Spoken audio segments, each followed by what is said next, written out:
Hey there, Red Devil Nation. Welcome back for another Alumni Spotlight. We are honored today to have two Dickinson football alumni, Mike Maxwell and Mike O'Donnell, join us. Guys, thank you so much for taking the time. Our pleasure. Thanks for having us, Justin.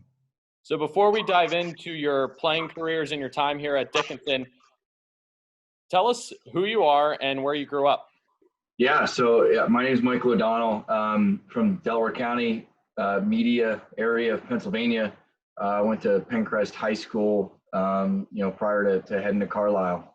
Played a handful of sports there, but, ultimately, football was something I knew I wanted to pursue, and was actually encouraged by a coach of mine at the time who's a Centennial Conference alumni, unfortunately an Ursinus College grad, but he was the one who really turned me on to the conference, that sparked my interest, and, the rest is history, which we'll get into.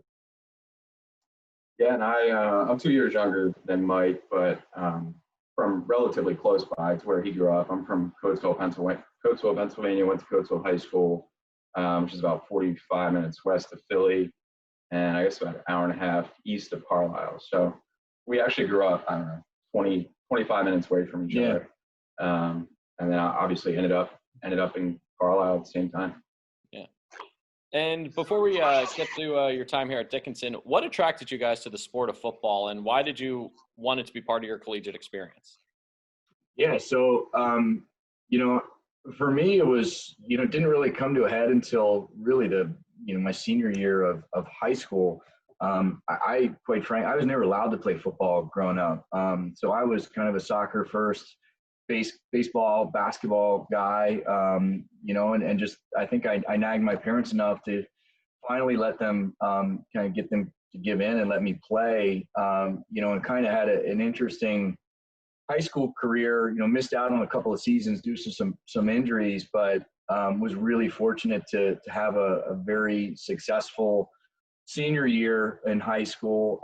And like I mentioned before, got a kick in the seat from my coach who had that Centennial Conference experience and really kind of turned me on to that. I didn't think playing football in college was going to be an option for me, but his motivation it just kind of continued to burn, and football is something I knew I wasn't finished with when high school came to an end. So, as I got exposed to the opportunity, within the Centennial Conference and ultimately in Carlisle at Dickinson, I realized I wasn't done with the game, and it was the best fit for me from an academic and athletic perspective. Yeah, and I was similar. I played sports for as long as I can remember. My parents were always so supportive and keeping me active and taking me all over, whether it was a basketball tournament, a baseball game. But actually, when I was younger, it took me, till 5th or 6th grade to start playing football. And then, one thing led to another, and I was fortunate enough to play 3 sports in high school, but it was always kind of football and basketball that were my 2 favorite sports. And as I got older, football just became more and more of a passion for me. And I always knew that I wanted to hopefully try and pursue more than one sport in college. And I can still remember when Coach Quattrone walked into my high school, and frankly, I wasn't a very highly recruited person whatsoever, but he was one of those really interesting guys that as soon as you meet him, he changes your mindset about a lot of different things. Yeah. He just has that kind of presence. And I know Mike and I, Coach Q is still such a huge part of both of our lives, but football and Dickinson, frankly, would not have happened if I never met him. So that's truly what got me to Carlisle. Mm-hmm. And what attracted you to the program? What attracted you to Coach Quattrone and Coach Breaux and Dickinson College in general? Yeah, I think we'll have a lot of crossover with this answer. But for me, like I alluded to before, I really had my sights set on playing football in the Centennial Conference. I didn't, like most, didn't know where. And actually, my sister went to Gettysburg and played lacrosse there, and had some other family members go to Gettysburg. So I kind of, had my lens on Gettysburg. I had been on campus before, and at least from a small college setting, knew it was the right fit for me. So even with that said, I explored, a handful of schools in the conference, and, it kind of came down to a host of things. But, at the end of the day, I just, I made the decision because I felt most comfortable on campus, around the players, around the program, around the culture. Coach Breaux and Coach Quattrone at the time, the graduate assistant who was there, his name's Ken Clark. He recruited me, and he was a big part of drawing me to the program, and kind of getting me indoctrinated with the culture, the history, and certainly Coach Quattrone, who I had the chance to play for. Coach Clark, who went on, to do a host of other things. He and I are very good friends to this day. So it just kind of shows you, the continuity of the program. It's super powerful, really, to anyone who touches it. Yeah, I mean, I think for me, and you touched on it, it was the culture and tradition. I visited a bunch of different schools and talked to a lot of different coaches, both football and basketball and baseball. And the one thing that is very definitive when you show up in Carlisle is there's just kind of this focus on who came before you. There's just this emphasis on tradition and community. And, the community where I grew up was always really heavily involved in the athletics program. So it was always kind of this communal vibe and kind of, this us against the world type of mentality. And when you show up at Dickinson, the one thing that Coach Q and Coach Breaux, for me, always did a really great job at is they talked about who came before you and how they kind of built the program, and that history. And we always talked about kind of sustained excellence. There was this big banner in the locker room. And I still remember when showing up on campus, Coach Breaux, he said, if you have one goal here in your 4 years, it's to make the program better than when you found it. So it always had this very real feeling of being a part of something bigger than just yourself. And for me, that was different from anywhere else that I had looked at going. It was always about right then and there, and not necessarily about the big body of work and the tradition. So that was always kind of what drew me to Carlisle and the program. Mm-hmm. And you guys mentioned that tradition and that culture that the football program really fostered. What do you credit that to with the work that Coach Quattrone and Coach Breaux put in, but really also that you as players put into the program? I think it's, culture is not something that's built overnight. I mean, it's a slow turn. And, even with Coach Sweeney, prior to Coach Breaux and Coach Quattrone, that's when the foundation was laid. And Mike and I have had an opportunity to get to know a lot of the guys from the Coach Sweeney era. And they really, it's like, two new people meeting for the first time, realizing they have so much in common, different generations coming together and realizing, wait, you guys shared the same beliefs as we did. And you realize those guys paved the way for us. Mm-hmm. Like Mike talked, that historical value. And that's really important to both of us, but ultimately it was that culture that when you got there, you realize very quickly, if you didn't put in the work, then you were probably going to get left behind. And no one in my 4 years there and subsequent with Mike's classes too, everyone wanted to put the work in. It was all about the program. It was all about putting, team above self. And that was, we were really, really lucky to have a bunch of guys that were committed to doing that. Mm-hmm. Yeah, I always thought the one thing that was really interesting about the guys around our two time periods, obviously we were all very competitive and we wanted to win, but it was almost like we hated to lose more than we wanted to win. And I think that, we all pushed each other in that way. And I think we were frankly extremely fortunate and lucky to have played with some of the guys and the caliber of athletes that we were able to play with, the Eric Dubies, the Ian Mitchells, Chris McInerney's, Will Scotts. I mean, the list is kind of, never ending. But also to Mike's point, games like the F&M rivalry and the Gettysburg rivalry and for us being 18, 19, 20-year-olds to be able to see, 2 decades ago, Coach Sweeney's era, and the importance of those games and how much it meant to them, and having guys come back like Jimmy McGeehan, talking at halftime of rivalry games, regardless of how far apart you were, in terms of your timing at Carlisle, there was always this common bond of just culture and team and family. And, I know now for us, being so close and actually, technically being family now, it's really important for us to be involved in, the family, even now that we're, well beyond graduation. So it's just a really neat program and neat culture to be a part of. Yeah. And you guys are heavily involved with the Alumni Association now with Coach Fordyce. Why do you feel it's so important for you now as alums to give back to this current generation and to help Coach Fordyce continue to build that culture that was so prevalent when you were players? Yeah, I mean, I think, in part, that's kind of how I think we were both raised that way, Justin, is that, giving back and giving to others and serving others is critically important.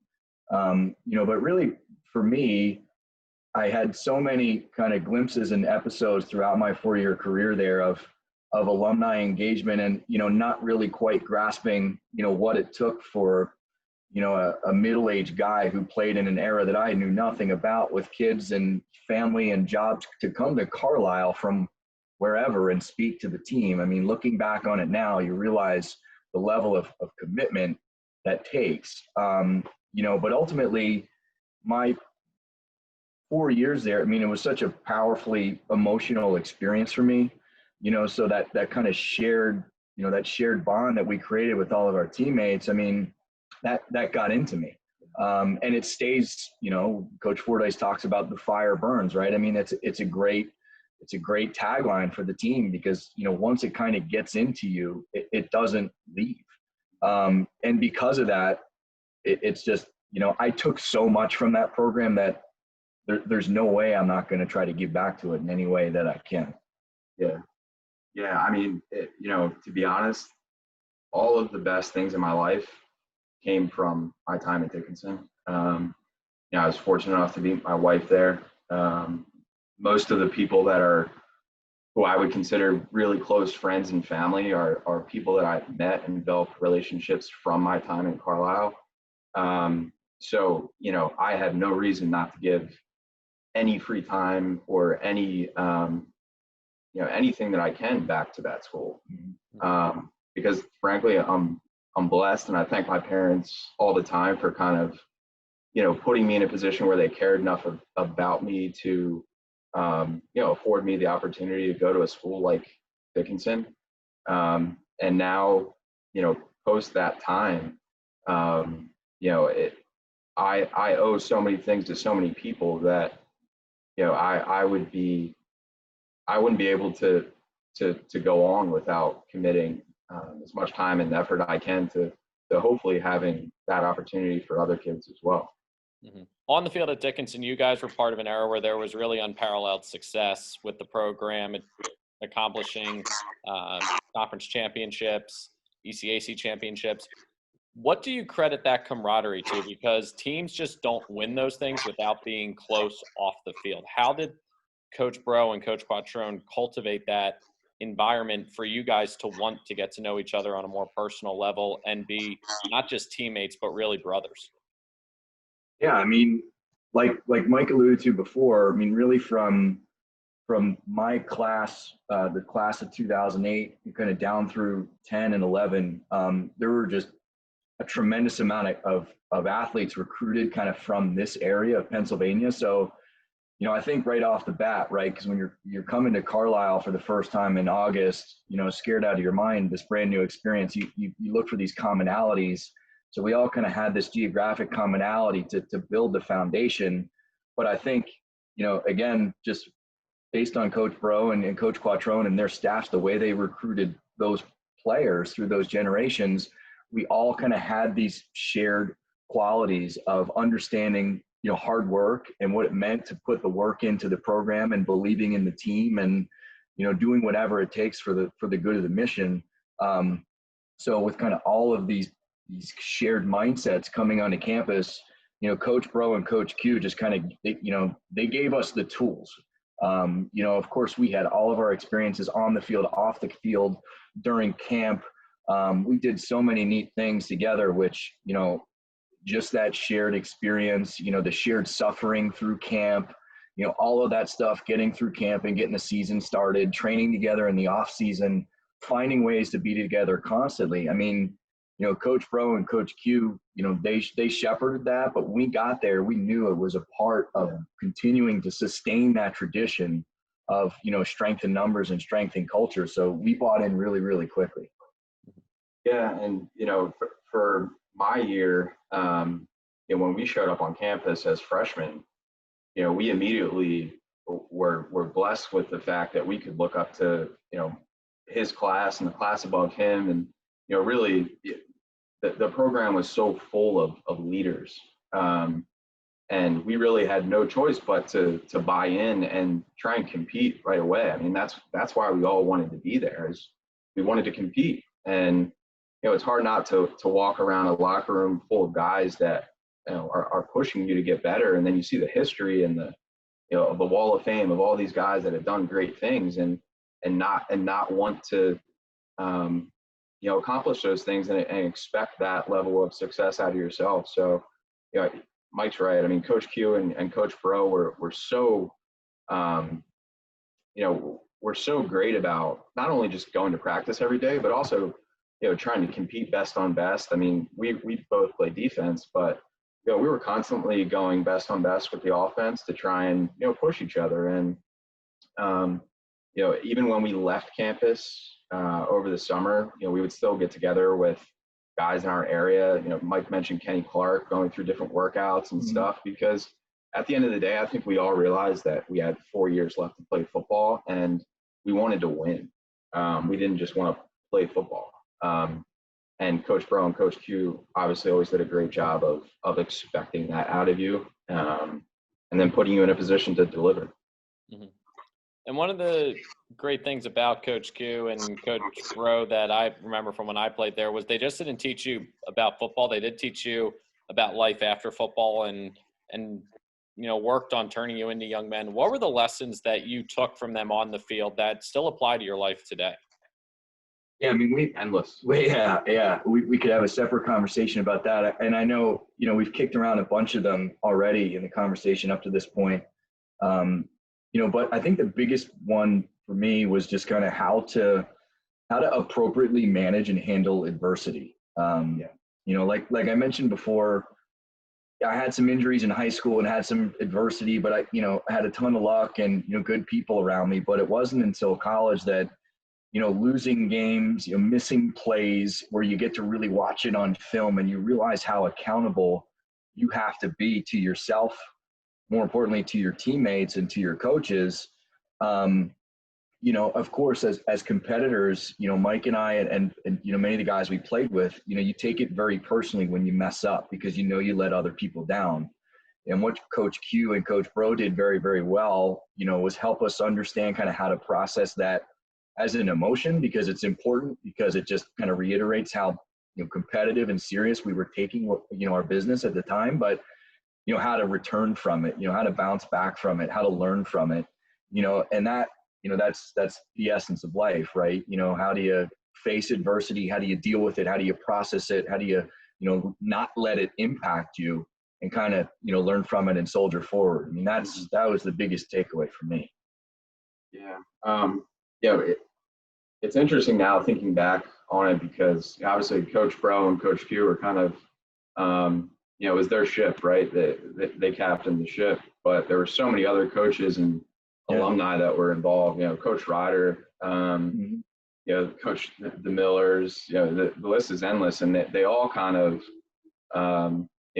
pushed you in their own way and communicated with you in their own way and had different life lessons. For Coach Ryder, it was always, just be the best man that you can be the best teammate, be the best leader, be the best friend, be the best student you can be. And those things will, kind of carry you forward. And, I always thought Coach Breaux and Coach Q, especially, for me, the one thing that I think still carries me to this day is just their emphasis and their focus on preparing.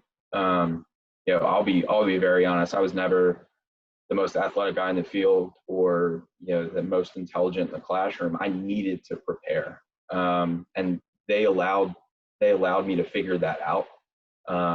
And, I think for all of us, obviously we had a great team and some really talented guys, but we put the work in and we prepared, each and every day and kind of set ourselves up for success too. So that kind of focus on preparation was instilled in us. And, I think we're all probably forever grateful to them for that. Looking at now off the field, how did Dickinson as a institution help prepare you for your professional careers? When you came into Dickinson, did you know what you wanted to do, or did you find a passion here at Dickinson and work on and cultivate that passion to help launch the careers you're in today? Yeah. We talk about this every day. This is an ongoing plight, Justin. We're still working on that. No, but coming into Dickinson, I knew about this much about what I wanted to do, and hadn't really put that much thought into it, to be brutally honest. I wanted to play football and I wanted to do as best as I could, and fulfill that experience. That was my focus. Obviously, I had to do the job on the academic side, and that was very, very important to me. But what I found early on is that it wasn't going to be easy. And what, I thought I had learned in high school about how to prepare, how to study, how to think, really had just given me, the basic bricks, which, my freshman year at Dickinson, really that first semester, forced me to kind of recreate the appropriate foundation to have a successful academic career there too.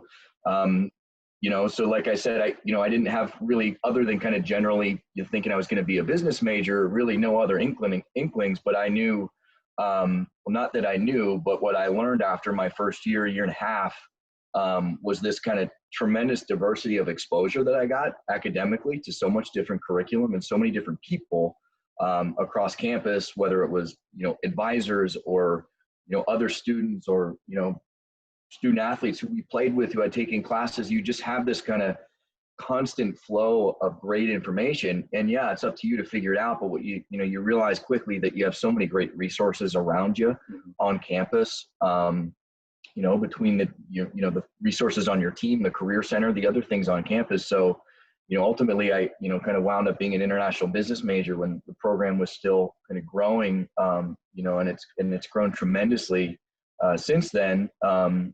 So that, and kind of jumping ahead to the end of my academic career, Justin, I still, like we joked about, still working on figuring out what the heck it is I'm going to do. Right. But what I've realized kind of in my professional pursuits up to this point, and when I'm talking to recruits or alumni or, other, student athletes looking to play at this level, it's, from an academic perspective, don't be bashful if you don't know what you want to do. It's actually a good thing. Use it as, something you can grab onto, because what a place like Dickinson gives you is this tremendous range to see things. At the time you don't realize you're getting it, but when you're out in the world, you realize, man, I realize I'm thinking through problems faster than my peers. I have this range that I can see through a wider lens, where I can process all different sorts of information, whether it's industry specific or job function specific or not. I've just, preparation is key, like Mike said, but, I find it hard to wind up in a situation professionally where I don't feel like I can, kind of figure it out. And that's due to the kind of analytical thinking and kind of problem solving ability that I built at Dickinson. Mm-hmm. Yeah. I mean, I think, in today's world, regardless of what industry you work in, you're kind of tasked with learning on your feet, solving problems, being able to pivot, being able to not only develop, but sustain relationships. And I always thought that Dickinson did such a great job of kind of not putting you in a seat and just, overwhelming you with information. It was like, here's a structure and we're going to allow you to kind of work on different skill sets in different ways. And we're going to give you different experiences, and it's going to be up to you to kind of extract value from those experiences, which, in my opinion, is the benefit of the liberal arts education. And kind of it teaches you how to teach you how to think, evolve. Yeah, I mean, for me, on a day-to-day basis, not every day is the same, and not every problem has the same solution. So I'm constantly feeling like I'm putting out fires in different ways. And I look back on my time at Dickinson, and I think maybe I was probably a little bit less prepared for the academic rigor of Dickinson than maybe Mike was. But I think, through that experience, kind of having the benefit of looking up to guys within the program and really all over campus, you kind of learn how to fail. You learn how to process that. And, through the academic process, you learn to problem solve and how you internally problem solve. So that was really always kind of my direct benefit from my 4 years at Dickinson. And now looking at your guys' personal lives, you have a unique story where you grew up about 25, 30 minutes from each other. You ended up coming to play at Dickinson together, and now you're effectively family. Talk about what that journey has been like for both of you guys, and how raising your families now together, effectively living right down the street from each other, has been this kind of next chapter for you both. Yeah, I mean, it's surreal. Yeah. Really, it's like a dream come true, right? I mean, to have me being the dream that came true for him. Obviously. Right. It goes without saying, but yeah, I mean, it's amazing. I mean, it's everything that you would expect it to be like, Justin. Mm-hmm. It's, to be able to have, your best friend and your brother-in-law and have this shared experience that, we have so much in common. We think similarly, we parent similarly, right? So we get to share in these experiences together as we're, figuring out how to raise our kids and, keeping each other in check, right? So it's really just, it's a beautiful thing, and we're super lucky. Mm-hmm. Yeah, we're, so the story kind of goes that, so Tara, my wife, graduated from Dickinson a year after I did. I guess it was maybe 3 or 4 years after she graduated that we introduced Mike to her older sister. And actually, in hindsight, now that I think about it, it was a major risk for me, because like 2 of my best friends that I was introducing to one another. But everything has kind of worked out so well, and I'm such a believer in if you surround yourself with great people.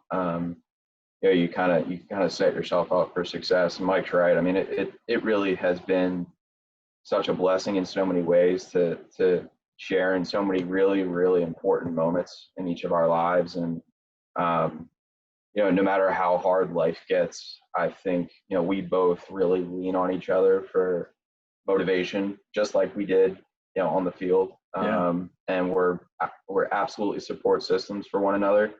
And, for me, watching him father, and now having a son of my own, it was such a value add for me. He's a terrific father, and a terrific friend. And, I'm so lucky to be able to kind of see him go through that experience and learn from him. So yeah, to be honest, we're just so lucky, and thankful. And, it'll be a fun ride, and hopefully, in 2038 we'll have 3, Dickinson football players. That's right. Up in Carlisle. No, that would be great. Add them to the ranks. Yeah, and you mentioned something in there that I think was pretty important, is you were able to lean on each other on the field.